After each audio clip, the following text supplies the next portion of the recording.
Good afternoon. As everyone knows by now, my name is Kayle Hill.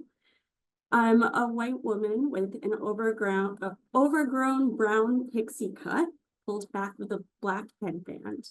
I'm wearing blue glasses and a black shirt. A little bit about me, as was already said, I'm currently working as a paralegal at Brown Goldstein and Levy in downtown Baltimore and have degrees in media studies and disability studies. So I think it goes without saying that I'm very excited to be here talking about disability and the internet. I'm going to take you back to the very beginning. I was born on October 6, 1996, at the cusp of a digital revolution, a year and some change after the birth of Amazon, and exactly 1 week after the North American release of the Nintendo 64.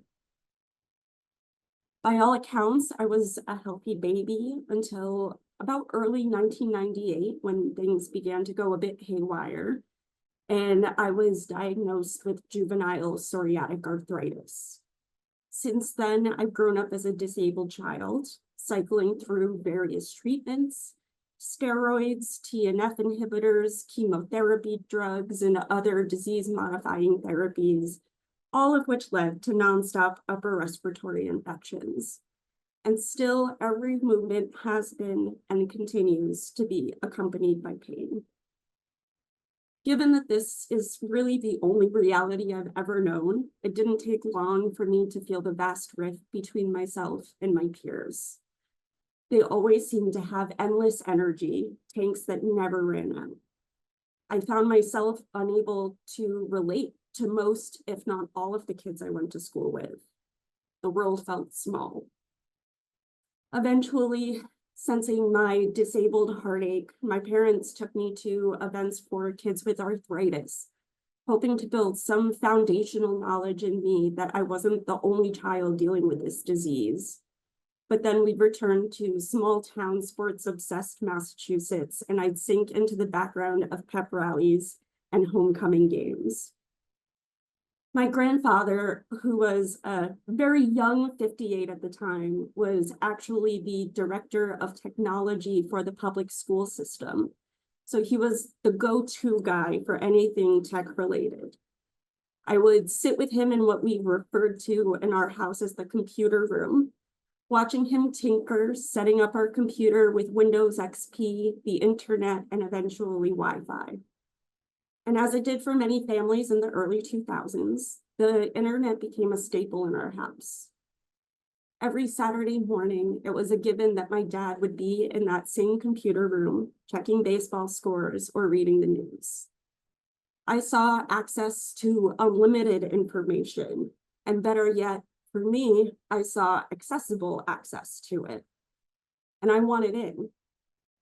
With this development, my mom signed us up for an online arthritis support group. I say us because the idea was for us to post together because I was 8. When we made our first post, we introduced me as an 8-year-old with arthritis, posting alongside her 35-year-old mother. And within hours, I was banned for being under 13 years old. I wasn't going to be deterred, though. I quickly learned my lesson regarding age requirements and started using my older sister's birth year when registering for websites.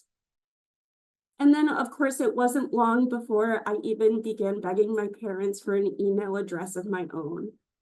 What an 8-year-old was going to do with an email address, who I planned on emailing, I am still not sure. But if there's one moral to this story, it's this. Don't underestimate the power of a zillennial child with the burgeoning internet in her back pocket. I was quickly realizing how integral the internet was to my life. I dipped my toes into the vast internet ocean, following in the virtual footsteps of my sister, exploring art on fanfiction.net and DeviantArt, and slowly joining the ranks of kids putting their creativity out into the world. and eventually diving in deeper, finding myself on websites and online games like RuneScape and Neopets. I even formed friendships with preteens and teenagers across the United States, like Sophie from Missouri, or Shane from California, or Christina from Ohio. We'd write stories together, share life experiences, and eventually migrate over to Instant Messenger, where our friendships could really blossom. For the first time, I could talk to my peers on their level and at their speed. And better yet, I could do it from the quiet and safety of my own home and in the warmth and comfort of my bed. The internet and connectivity only grew more crucial for me when in July 2010, when I was 13, I laid on an operating table for 9 hours to have 11 vertebrae fused together. And it was only around 3.5 months earlier that the first iPad had been released. And my grandfather, the ever-tech enthusiast, unsure of how to help or lessen my pain, pre-ordered one for me to have before, during, and after my surgery. It went with me into recovery and into the following school year, where I was even allowed to use it to take notes in class. So at this point, I think it's no secret that I love the internet and the technology it ushered in. It's strikingly clear to me how integral it's been to my life and my development. And yet, when I look back on my experiences, I do recognize just how privileged it was at nearly every point. My parents are white people with class mobility, both having earned their bachelor's and master's degrees during my lifetime. They had the financial means to pay for an internet connection and the finances to pay for the devices that accessed it. That reality alone changed the course of my life. Just a quick glance at the data makes it painfully clear how privileged my techno childhood truly was.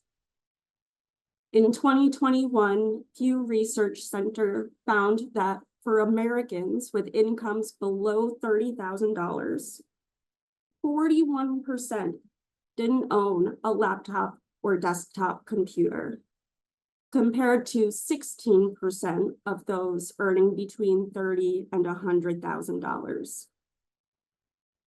And with the average salary in the US for disabled people being about $28,000, it's not surprising to me that we are also about 30% less likely to own a computer and 3 times more likely to say that we never go online. Of course, this digital divide is about more than just money or class. It's also shaped by race, language, and geography, intersecting systems that compound and deepen these technological inequities. And of course, though the internet has been a beacon of access for me, it has served and continues to serve as a barrier for so many others with different disabilities.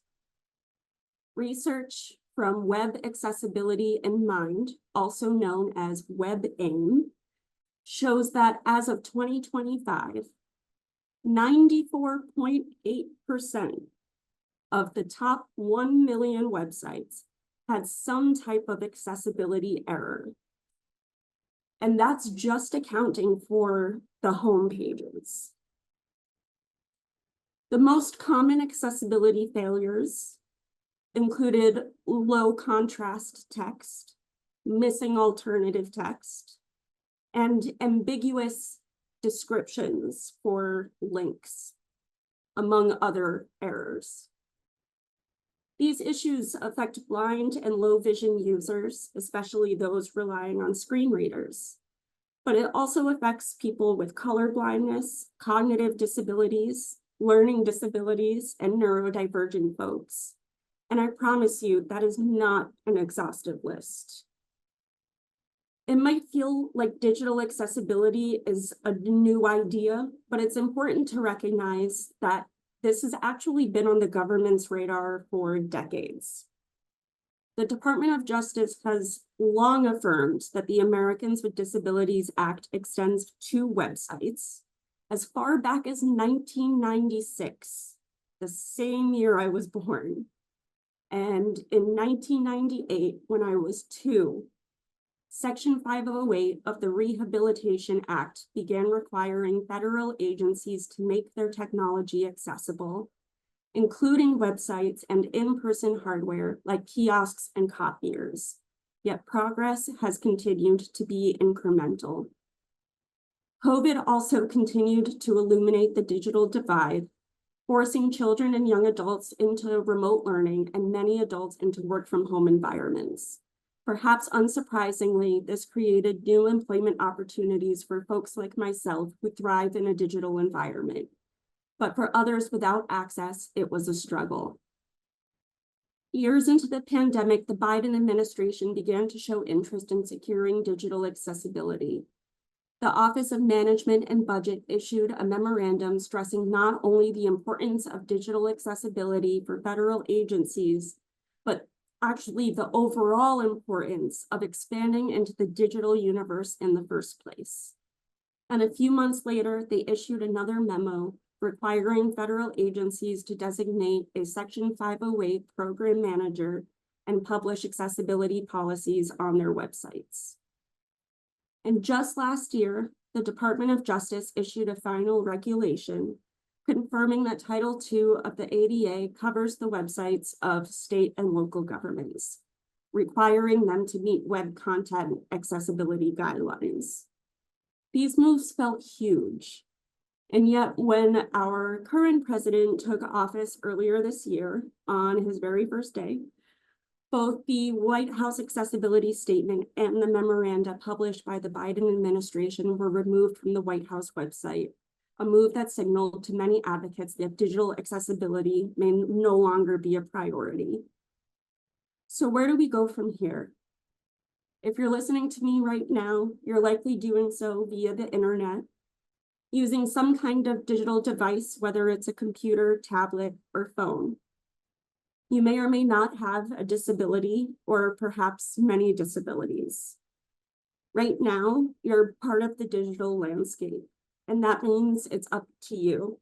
It's up to all of us to ensure that we move in the right direction quickly and not incrementally.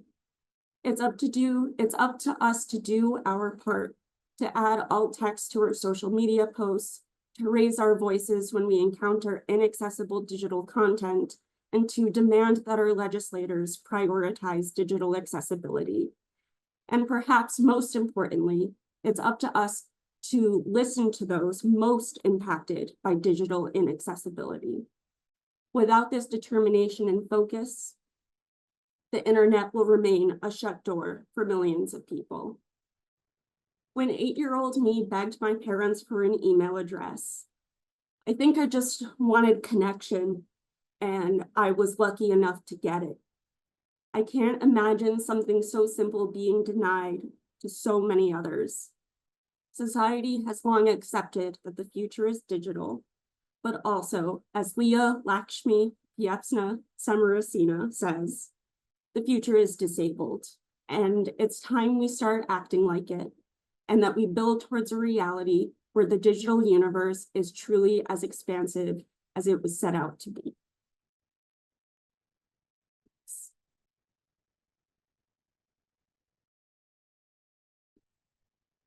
Thank you so much, Kayle, for sharing part of your journey with us and your very well-researched ideas, and we appreciate you so much.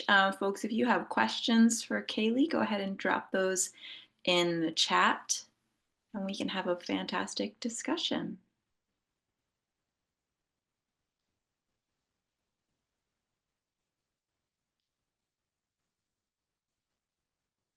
Kayle, what inspired you to go into law? I actually ended up in law because I sued SUNY Purchase. So I was a plaintiff in a class action lawsuit for lack of accessibility for paths of travel specifically on campus. And sort of going through that experience and that sort of led me towards the legal world.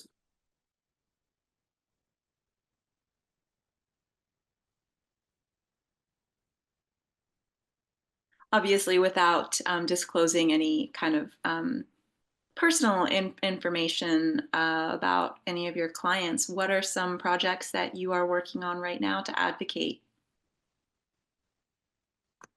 Well, right now, I will say the largest thing we have going on is regarding the Maryland Child Victims Act, which is a little less disability related, but still very, very important and dear to my heart for victims of childhood sexual abuse. But as far as the disability rights work that we do, we work with National Federation of the Blind a lot.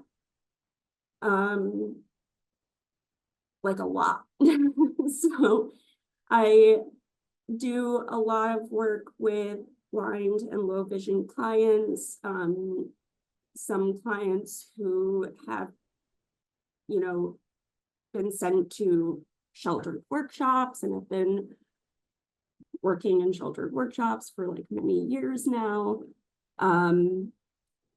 Clients who are trying to have get access to their pharmaceutical info, so like information about their medication side effects and whatnot, ensuring they're able to access that for blind and low vision clients. So I will put our website in the chat if you want to check out the work that Brown Goldstein typically does. We do a lot with National Federation of the Blind. One of our attorneys is actually Eve Hill, who used to work with the Department of Justice, a very prominent disability civil rights attorney. How do you talk about accommodations for the workspace? That's a really good question. I will say I'm not an attorney, so this is just my personal experience. But I think it is important to recognize that you do, at least in the United States, you do have a certain level of protection. I really, this doesn't work for everybody, but personally, I am of the spirit of radical honesty. I have been really lucky with the workplaces that I have gotten to work at. Brown Goldstein is especially great in providing accommodations. But I think just being really upfront about what you need is the best thing that you can do for yourself. Because there are going to be times that people suck and say no and refuse accommodations. But you have to start somewhere, and you can't get the accommodation if you don't ask for it, unfortunately. Kayle, are there resources that you would recommend to help folks start those conversations? Yes. There's the Job Accommodation Network. That is a really good resource. Their website is askjan.org. I would also say your local protection and advocacy organization would be a great place to start. So those are the organizations. They're typically named like Disability Rights Connecticut or Disability Rights New York. or Disability Rights Maryland. They will typically have a hub of resources that are specific to your state and your local communities. Thanks. And Alex is also wondering if you have a blog or social media that you could share that would give us some where we can see more of your work, or like Yeah, and subscribe. I am sporadically active. I will say the downfall of Twitter hurt me a lot. But I'm pretty much Kayle JH everywhere. So that's Bluesky. You can find me on Twitter too, but I don't really use it anymore. And then I do also have a website that I update sometimes, which would be kaylejh.com. Thanks, Kayle. Do you have any suggestions for our international audience? That's a really good question. And I think it goes to show exactly the area where we need to expand on this, because to be frank, no, I don't. And that's a gap in my own knowledge. And I think something we also need to do, this is a good call to action for me, is to sort of expand beyond the Western lens. You know, living in America has also provided me immense privilege when it comes to accessing the internet and having that level of connectivity. So yeah, I don't feel like that's not the best answer. Not the answer I would have liked to give, but an honest one, I think.